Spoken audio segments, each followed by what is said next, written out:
Good morning.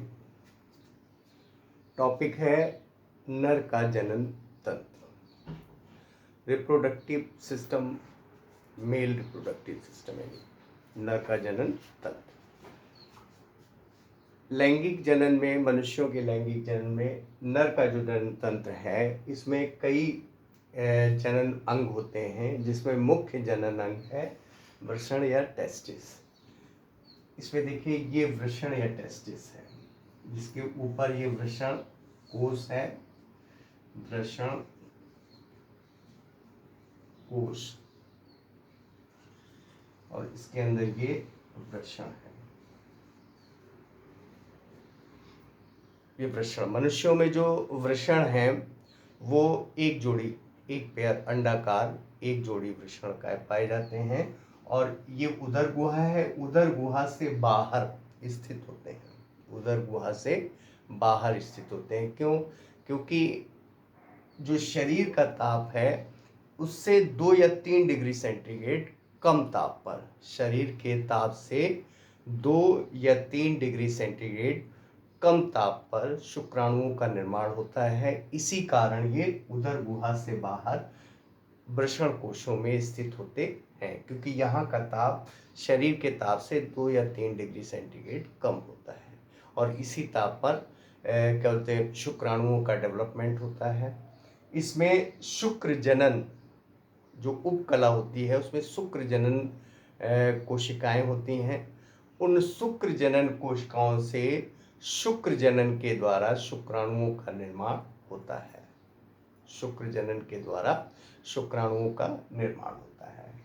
तो ये वृषण है, और शुक्राणु जो है वो वृषण में निर्मित होकर, वृषण में बन के, यहाँ से देखिए ये नलिका गई है, इस नलिका को बोलते हैं शुक्रवाहिनी, शुक्रवाहिनी।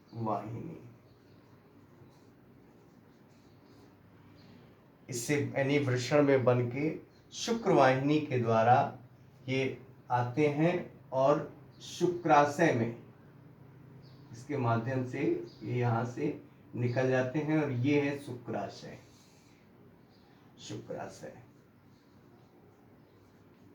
इस शुक्राशय में एकत्रित हो जाते हैं आकर, ठीक है, शुक्राशय। और इसके बाद देखिए ये है मूत्रवाहिनी,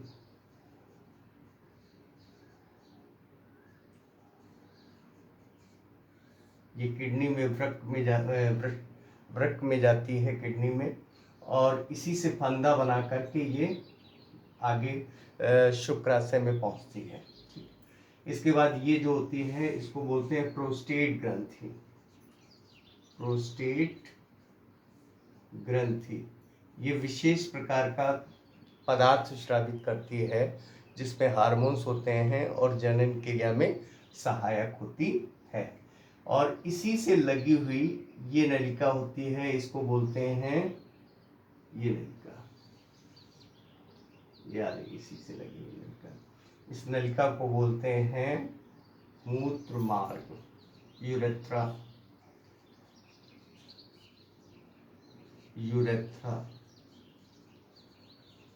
मूत्र मार्ग। इसके माध्यम से यूरिन प्लस जो स्पर्म है, वीर्य है, वीर्य, सीमेंस, वो बनकर यहाँ पे शुक्राणु एकत्रित होते हैं, इसका तरल पदार्थ और इससे कुछ तरल पदार्थ मिलकर के वीर्य का निर्माण करते हैं, और वो ये व्हाइट कलर का पदार्थ होता है, इसी में शुक्राणु उपस्थित होते हैं।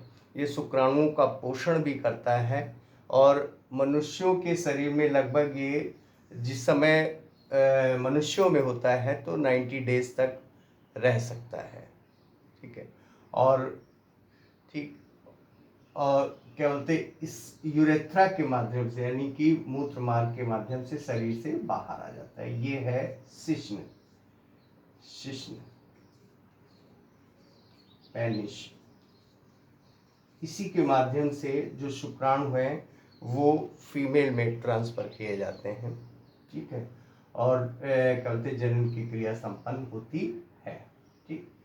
तो ये है मनुष्य का जनन तंत्र, ये है मूत्राशय, यूरिनल, ठीक है, ये प्रोस्टेट ग्रंथि हो गई, ठीक, ये शुक्राशय हो गया। तो ये मुख्य, और ये जो ऊपर कामा के आकार की है इसको कहते हैं अधिवृषण, अधिवृषण, एपिडिडाइमिस, अधिवृषण। अधिवृषण भी एक पदार्थ स्रावित करता है, हार्मोन स्रावित करता है जो जनन की क्रिया में सहायक होते हैं।